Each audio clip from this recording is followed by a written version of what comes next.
equity by giving voice to habitats, heritage, and indigenous cultures. So here's just some photos of the action that we took. And I have to tell you, it was a real groundswell, but that's what's going to have to happen on everything because it seems like they don't listen. And by doing this, we actually got them to back off on the January.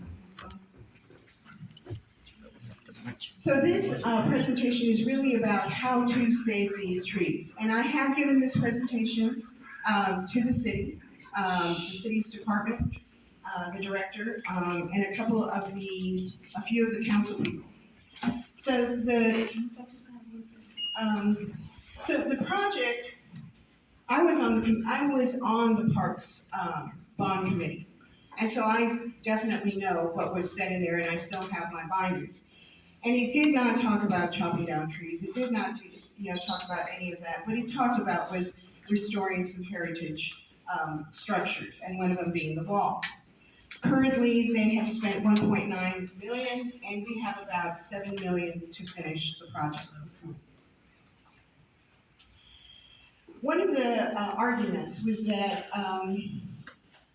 the wall had to come down because the trees were affecting the wall, and that they couldn't build back that retaining wall without cutting down the trees.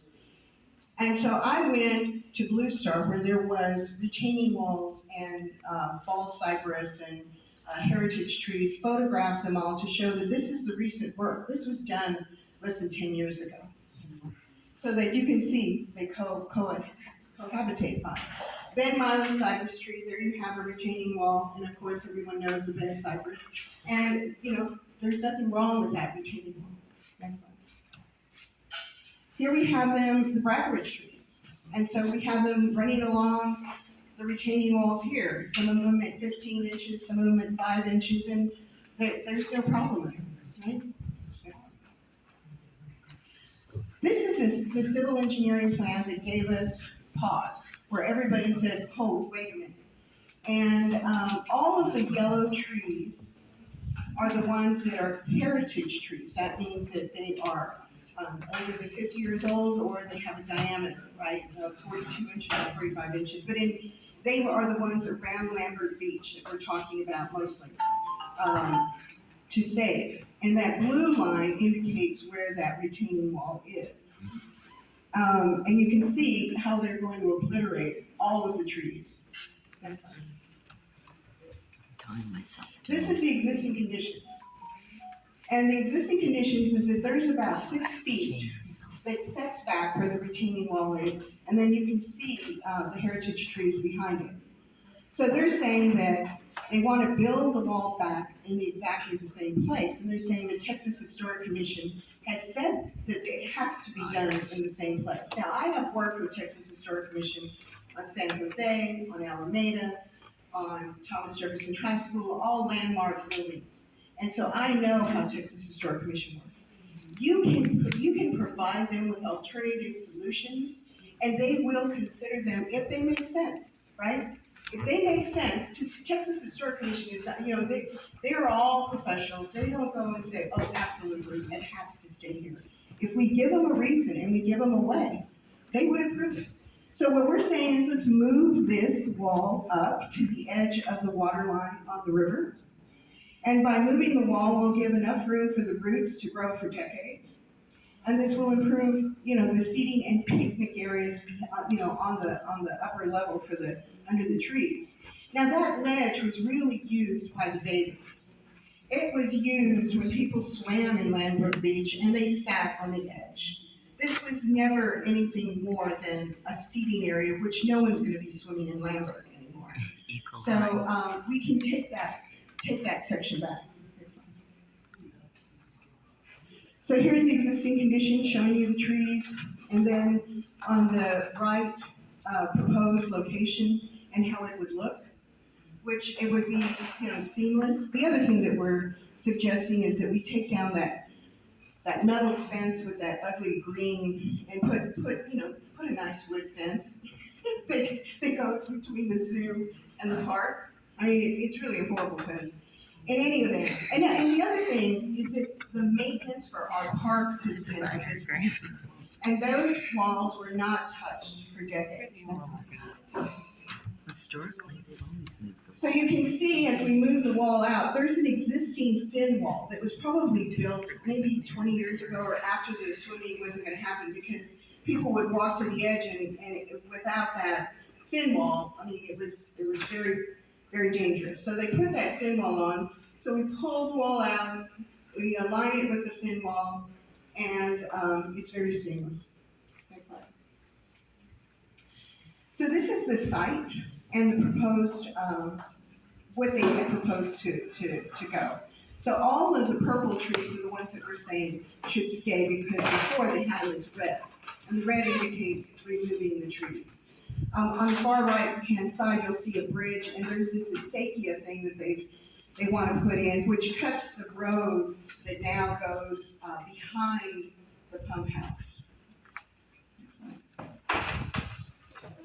So this is our suggestion. We're saying, okay, well, some of those trees, I guess they'll go. Some of them are in bad shape, but we've put some blue-green trees, and we've said move that bridge location so we don't lose heritage trees. I mean, and the only reason why they want to cut these trees, and it went inside the application, is to remove the birds. They do not want herons. They do not want egrets. They do not want rookeries. They just want to remove the birds. And the reason is because the Breckenridge Park Conservancy would rather not have them. And again, this is about sanitizing the park. Because eventually, when you sanitize the park, you keep removing all of these things, including the people that go to it, you'll have a different park. People. And that's ultimately what they want. Utilizing our money. Oh yeah, no. Okay? Get that clear. Utilizing our money is what they are going to do to sanitize the park. Next slide. So this is their concept drawing on the left, and that is, if we put back the steps as they were, but again, this was a swimming hole. And so people used to sit up there on those steps and preen and look good, be pretty and all that. And, but it's not gonna happen anymore. So the suggestion on our side is to make it ADA accessible in this day and age. Do a sinuous ADA ramp with some landings and pop some trees in there, because, we do get 102 degrees here in the summer. That it's ridiculous that we don't have trees put in that area, and they just want to chop them all down. So move the wall, save the trees. If there's anything that you want to take away from there, is that you can just say, move the wall, save the trees. The wall does not have to stay where it is. Call the City Parks Department, tell them this, and then tell them. Let them know that the trees and the birds are loved, and that's what the park is for. Don't cut our heritage trees and 109 other trees.